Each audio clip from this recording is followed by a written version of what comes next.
जय हिंद फ्रेंड्स। मैं अविनाश शुक्ला। आज आप लोगों को मध्य प्रदेश के करंट अफेयर्स, उसके साथ ही कुछ सभी विषयों से संबंधित महत्वपूर्ण तथ्यों का समावेश किया गया है। ठीक है, तो चलिए स्टार्ट करते हैं। जो कि मध्य प्रदेश एमपीपीएससी प्री के अभी जो एग्ज़ाम हाल ही में होने वाले हैं 23 जून को, उसके बिहाफ में बहुत ही महत्वपूर्ण साबित हो सकता है। ठीक है, तो प्रारंभ करते हैं। Let's begin. सबसे पहले हम सांस्कृतिक विरासत या जो भारत के सांस्कृतिक कला प्रारूप संबंधित जो तथ्य है वो मैं आप लोगों के सामने प्रस्तुत कर रहा हूँ। श्री राम कथा गंगा कार्यक्रम में सुने भारत की विभिन्न भाषाओं में रचित राम कथा। ये मध्य प्रदेश संस्कृति पर्यटन मंत्रालय में प्रमुख सचिव श्री शुक्ला जी हैं, उनके द्वारा ये बताया गया है। तो ये हमारे मध्य प्रदेश जो एमपीपीएससी प्री का पेपर फर्स्ट है, उसमें जो भारत की सांस्कृतिक विरासत, इस बार से ये नया टॉपिक जुड़ा है और उससे ये संबंधित है। इसलिए जहाँ तक मेरा अनुभव है कि इस टॉपिक अभी हाल ही में ये नया टॉपिक जुड़ा है और इससे संबंधित ये करंट अफेयर्स है, तो आप इसे करंट अफेयर समझें या फिर हिस्ट्री समझें, लेकिन है तो महत्वपूर्ण। ठीक है, तो देख लेते हैं क्या न्यूज़ है ये। 15 जनवरी से प्रारंभ हुआ इस प्रस्तुति में मंगलवार 16 जनवरी को मराठी भाषा की भावार्थ रामायण का हिंदी रूपांतरण किया गया। फिर 17 जनवरी को चकबस्त की उर्दू रामायण। आपको ऐसा प्रश्न पूछा जा सकता है कि उर्दू रामायण किसके द्वारा रचित है, तो चकबस्त ने इसके उर्दू रामायण की रचना की है। 18 जनवरी को कंबन की तमिल रामायण। ये सबने आपने प्राचीन इतिहास में पढ़ा होगा कि कंबन की तमिल रामायण। 18 जनवरी को कंबन की तमिल रामायण का अनुवाद होगा। 19 जनवरी को बांग्ला भाषा की कृतिवास के द्वारा रचित श्री राम पंचाली के हिंदी रूपांतरण की प्रस्तुति दी जाएगी। तो अब आपसे ये प्रश्न भी बन सकता है कि बांग्ला भाषा की जो रामायण है श्री राम पंचाली, इसको किसने लिखा है, तो जैसे कृतिवास के द्वारा रचित है ये श्री राम पंचाली, इसका भी हिंदी रूपांतरण प्रस्तुति दी जाएगी। तो ये आपके करंट अफेयर्स में है मध्य प्रदेश के। और नया टॉपिक आप इसे लिंक करना चाहें तो यूनिट 1 में आप देखेंगे भारत की सांस्कृतिक विरासत, कला प्रारूप, साहित्य एवं पर्व और उत्सव। तो उससे ये डायरेक्ट लिंक हो रहा है, तो आपको इसको याद ही करके जाना है। जहाँ तक है आपको इनमें से एक क्वेश्चन 100% मिल सकता है। ठीक है, कि चकबस्त की उर्दू रामायण, कंबन की तमिल रामायण, बांग्ला भाषा की जो कृतिवास के द्वारा रचित है श्री राम पंचाली, इसका हिंदी रूपांतरण दिया जाएगा। ठीक है, फिर असमिया भाषा की माधव कंदली राम कथा का हिंदी रूपांतरण। अब असमिया भाषा की माधव कंदली राम कथा है। असमिया भाषा में जो रामायण का अनुवाद किया गया है, रामायण के बारे में लिखा गया है, माधव कंदली राम कथा उसका नाम है, उसका हिंदी रूपांतरण भी प्रसारित किया जाएगा। तो अब आपसे देखिए, असमिया भाषा की जो रामायण है माधव कंदली राम कथा, इसका भी रूपांतरण 20 जनवरी को प्रसारित किया जाएगा। 21 जनवरी को तेलुगु भाषा की, अब ध्यान रखिएगा यहाँ पर, तेलुगु भाषा की रंगनाथ या द्विपद रामायण। तेलुगु भाषा की कौन सी है, रंगनाथ और द्विपद रामायण। तथा 22 जनवरी को कन्नड़ भाषा की, उसका नाम क्या है, तोरवे रामायण। कन्नड़ भाषा की तोरवे रामायण हिंदी रूपांतरण प्रसारण किया जाएगा। तो यहाँ से आपको 8 से 10 फैक्ट हैं जो कंठस्थ ही कर लेना चाहिए। मैं फिर से आपको रिवाइज करवा देना चाहता हूँ। ठीक है, जैसे सबसे पहले चकबस्त की उर्दू रामायण, कंबन की तमिल रामायण, और बांग्ला भाषा में जिसे कृतिवास ने लिखा है उसका नाम क्या है, श्री राम पंचाली। फिर असमिया भाषा की माधव कंदली राम कथा, असमिया भाषा की क्या है, माधव कंदली राम कथा। इसके बाद तेलुगु भाषा की रंगनाथ या द्विपद रामायण, कन्नड़ भाषा की तुर्वे रामायण का हिंदी रूपांतरण का प्रसारण किया जाएगा। ठीक है, फिर अगले महत्वपूर्ण खबर की ओर चलते हैं। विक्रम उत्सव 2024, इसकी प्रस्तावित गतिविधियां हैं। विक्रम उत्सव 2024 इस साल हुआ है, हम देख लें इसके बारे में, महत्वपूर्ण है ये। विक्रम उत्सव 2024 में प्रदर्शनी, आर्स भारत, पुनर्नवा उज्जैनी, विक्रम कालीन मुद्रा एवं मुद्रांक के साथ ही गायन, 84 महादेव। याद होगा आप लोगों को कि ये प्रश्न 7 ताल 84 महादेव वाला ऐसा प्री में पूछा जा चुका है, पिछले साल ही या इसके पहले वाले प्री में क्वेश्चन आया है। बहुत से लोगों का यह क्वेश्चन गलत हुआ था। 84 महादेव प्रदर्शनी, हस्तशिल्प मेला, लेजर शो, ड्रोन शो अंतर्राष्ट्रीय इतिहास समागम, श्री कृष्ण लीलामृत, विभिन्न अंचलों के लोक नृत्य, बांसुरी वादन, भक्ति गायन, डांडिया रास, कथकली नृत्य, यक्षगान, मंदिरों में प्रभु श्रृंगार प्रतियोगिता, मूर्ति कला कार्यशाला प्रस्तावित है। ठीक है, तो ये डायरेक्ट आप इसको लिंक कर सकते हैं, आप सांस्कृतिक विरासत से ही अभी चल रहा है, जबकि ये है करंट अफेयर्स। ठीक है, क्योंकि विक्रम उत्सव में इन सभी चीज़ों का समावेश किया गया है। जैसे आप देख सकते हैं यक्षगान, आप बता सकते हैं यक्षगान कहाँ किस राज्य का है, ये कर्नाटक का है। तो ऐसे ही आपको क्या करना है, लिंक करना है। ठीक है, आगे चलते हैं। मुख्यमंत्री उज्जैन से ही संबंधित हैं, उज्जैन के ही हैं। मुख्यमंत्री मोहन यादव की अध्यक्षता में 16 जनवरी 2024 को ग्रामोदय विश्वविद्यालय चित्रकूट में श्री रामचंद्र पथगमन न्यास की पहली बैठक होगी। आपसे यह प्रश्न पूछा जा सकता है कि मुख्यमंत्री की अध्यक्षता में श्री रामचंद्र पथगमन न्यास की पहली बैठक कहाँ पर आयोजित हुई है। आप बता देंगे चित्रकूट में। चित्रकूट में भगवान राम ने कई वर्ष तक वनवास काटा है, आप देख सकते हैं। तो आप यहाँ पर चित्रकूट ध्यान रखिएगा।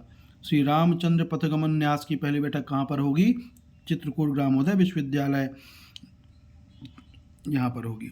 महिला बाल विकास विभाग के द्वारा 2023 के राज्य स्तरीय पुरस्कारों के लिए आवेदन पत्र आमंत्रित किए गए। चलिए ठीक है, आगे प्रश्न की ओर चलते हैं। 6 राज्य स्तरीय पुरस्कार प्रदान किए जाते हैं महिला विभाग के द्वारा। विभाग ने वर्ष 2023 के इन पुरस्कारों के लिए 25 जनवरी 2024 तक आवेदन आमंत्रित किए गए थे। रानी अवंतीबाई वीरता पुरस्कार। रानी अवंतीबाई वीरता पुरस्कार के अंतर्गत वीरता के लिए 1 लाख रुपए की राशि और प्रशस्ति पत्र प्रदान किया जाएगा। ठीक है, ये अभी करंट अफेयर्स की बात है, तो इसे आप याद करिएगा कि रानी अवंतीबाई वीरता पुरस्कार के लिए कितने रुपए राशि दी जाती है, 1 लाख रुपए की राशि और प्रशस्ति पत्र प्रदान किया जाता है। किसके लिए प्रदान किया जाता है, ये वीरता के लिए दिया जाता है।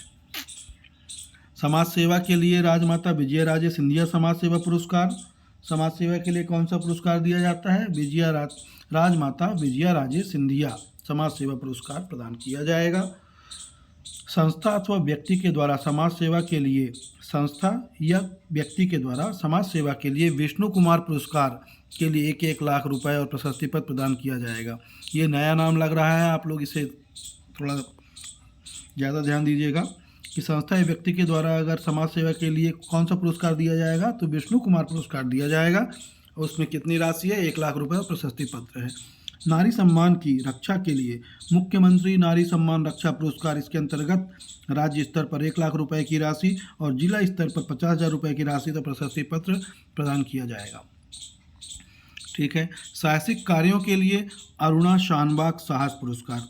आप लोगों ने इससे पहले भी पढ़ा होगा, साहसिक कार्यों के लिए क्या दिया जाता है, कौन सा पुरस्कार दिया जाता है, अरुणा शानबाग साहस पुरस्कार। इसमें कितना, 1 लाख रुपए और प्रशस्ति पत्र प्रदान किया जाएगा। ठीक है, पुरुष या महिलाओं की सुरक्षा के लिए राष्ट्रमाता पद्मावती पुरस्कार की श्रेणी में 1 लाख रुपए के साथ प्रशस्ति पत्र प्रदान किया जाएगा। अब इसमें प्रश्न कैसे बन सकता है कि राष्ट्रमाता पद्मावती पुरस्कार किस लिए दिया जाता है, तो पुरुष महिलाओं की सुरक्षा के लिए दिया जाता है। कितने रुपए दिया जाता है, 1 लाख रुपए दिया जाता है। साहसिक कार्यों के लिए कौन सा पुरस्कार दिया जाता है, अरुणा शानबाग साहस पुरस्कार दिया जाता है। कितने रुपए राशि दी जाती है, 1 लाख रुपए की राशि प्रदान की जाती है। ठीक है, आगे चलते हैं। राज्यों की स्टार्टअप रैंकिंग में मध्य प्रदेश लीडर के रूप में सम्मानित है। पिछले साल प्री में क्वेश्चन आया था। ठीक है, इससे संबंधित क्वेश्चन था, एग्जैक्ट मुझे याद नहीं है, पर सेम इसी टॉपिक से आया था। राज्यों की स्टार्टअप रैंकिंग में मध्य प्रदेश लीडर के रूप में अब सम्मानित हुआ है। ठीक है, मध्य प्रदेश किस रूप में है, लीडर के रूप में है। तो मध्य प्रदेश को वर्ष 2022 की राज्यों की स्टार्टअप रैंकिंग में लीडर के रूप में सम्मानित किया है। केंद्रीय वाणिज्य और उद्योग मंत्री श्री पीयूष गोयल ने भारत मंडपम में आयोजित राष्ट्रीय स्टार्टअप दिवस कार्यक्रम में मध्य प्रदेश को सम्मानित किया है। सूक्ष्म लघु और मध्यम उद्यम विभाग के संचालक रोहित सिंह ने सम्मान प्राप्त किया है। तो ये बहुत ही महत्वपूर्ण खबर है कि राज्यों की स्टार्टअप रैंकिंग में मध्य प्रदेश किस रूप में सम्मानित हुआ है, तो मध्य प्रदेश लीडर के रूप में सम्मानित हुआ है। ठीक है, आगे चलते हैं। मध्य प्रदेश सरकार ने फरवरी 2022 में नई स्टार्टअप नीति जारी की। सीधे क्वेश्चन आ सकता है कि स्टार्टअप नीति, मध्य प्रदेश की नई स्टार्टअप नीति किस वर्ष जारी की गई, या कौन सी चल रही है, 21, 22, 23 19, 20, 21, 22, 23 जो भी है, तो आप इसे याद रखिएगा 2022 मध्य प्रदेश सरकार ने फरवरी 22 में नई स्टार्टअप नीति जारी की थी। इसके परिणामस्वरूप राज्य में मान्यता प्राप्त स्टार्टअप की संख्या में 2 वर्ष की अल्पावधि में कितने प्रतिशत की वृद्धि हुई है? 108% की वृद्धि हुई है। ठीक है, मध्य प्रदेश की नई स्टार्टअप नीति क्या है? 2022 है। कितने प्रतिशत की स्टार्टअप में वृद्धि हुई है पिछले 2 वर्षों में? 108% की वृद्धि हुई है। राज्यों की स्टार्टअप रैंकिंग का उद्देश्य प्रतिस्पर्धा और सहकारी संघवाद की भावना को बढ़ावा देना है। स्टार्टअप का उद्देश्य क्या है? ये स्टार्टअप रैंकिंग का क्यों ये रैंकिंग दी जा रही है? कि राज्यों में प्रतिस्पर्धा हो और सहकारी जो संघवाद है हमारा फेडरल सहकारी संघवाद की भावना को बढ़ावा दिया जा सके। ठीक है, चलते हैं आगे महत्वपूर्ण खबर की ओर। स्टार्टअप रैंकिंग में प्रदेश के उच्च शिक्षा संस्थानों में स्टार्टअप उद्यम के प्रति जागरूकता पैदा करने के लिए एक कुशल तंत्र बनाने की पहल के लिए विशेष रूप से मान्यता दी गई है। उच्च शिक्षा संस्थानों में राज्य शासन ने वन विभाग से संबंधित मुद्दों के निराकरण के लिए अपर मुख्य सचिव वन श्री JN कंसोटिया की अध्यक्षता में समिति का गठन किया है। जो भी वन विभाग से संबंधित मुद्दे हैं उसके निराकरण के लिए किस समिति का गठन किया गया है? तो JN कंसोटिया की अध्यक्षता में समिति का गठन किया गया है। ठीक है,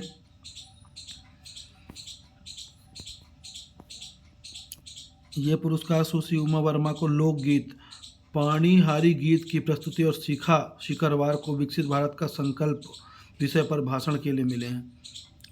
राष्ट्रीय युवा उत्सव नासिक महाराष्ट्र में आयोजित राष्ट्रीय युवा उत्सव, तो इसमें यह प्रश्न बनेगा राष्ट्रीय युवा उत्सव कहाँ पर आयोजित किया गया था?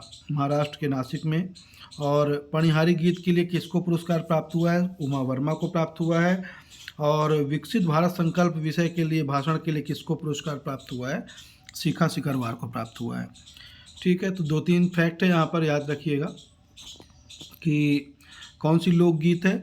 पाणिहारी गीत, इसके लिए उमा वर्मा को पुरस्कार मिला है। शिखरवार को विकसित भारत संकल्प भाषण देने के लिए प्राप्त हुआ है। राष्ट्रीय युवा उत्सव कहाँ मनाया गया है? राष्ट्रीय युवा उत्सव नासिक महाराष्ट्र में आयोजित किया गया है। उल्लेखनीय है कि नवीन एवं नवकरणीय ऊर्जा के विस्तार पर प्रधानमंत्री श्री मोदी ने 2030 तक देश में 40% ऊर्जा उत्पादन गैर परंपरागत स्रोतों से करने का लक्ष्य रखा गया है। तो मोदी जी ने 2030 तक हमारे जो देश में ऊर्जा की कुल खपत का 40% का जो हम इसका उत्पादन जो करेंगे गैर परंपरागत स्रोतों से, इसका लक्ष्य रखे हैं कि 40% हम इसका उपयोग गैर परंपरागत से करेंगे। धीरे धीरे इसे और कम करेंगे। 2070 तक कार्बन 0% एमिशन करना है, हमारा ये लक्ष्य है SDG में। ठीक है, आगे चलते हैं। PM गति शक्ति, PMGS, इसका फुल फॉर्म क्या है? PM गति शक्ति राष्ट्रीय मास्टर प्लान प्रधानमंत्री श्री नरेंद्र मोदी ने 2021 में लॉन्च किया था। सीधे से प्रश्न उठ सकता है PM गति शक्ति कब लॉन्च हुआ है? 2021 में लॉन्च हुआ है। PM गति शक्ति कब लॉन्च हुआ है? प्रधानमंत्री मोदी जी ने 2021 में लॉन्च किया है। यह प्रोजेक्ट प्लानिंग एवं आर्थिक क्षेत्रों के एकीकृत प्लानिंग के लिए एक सशक्त सिस्टम है। जनजातीय मामलों के मंत्रालय ने PM जनमन, बहुत ही इंपॉर्टेंट है, इसमें बहुत जोर दिया गया था। लगभग 2 से 3 महीने बहुत ज़ोर शोर से काम हुआ था PM जनमन पे। मुझे याद है क्योंकि मेरे भैया जी टीचर हैं, तो 3 महीने उन्होंने बहुत ज़्यादा सभी गांव में एक एक घर में जा करके ये पहल का जो है क्रियान्वयन किया गया था।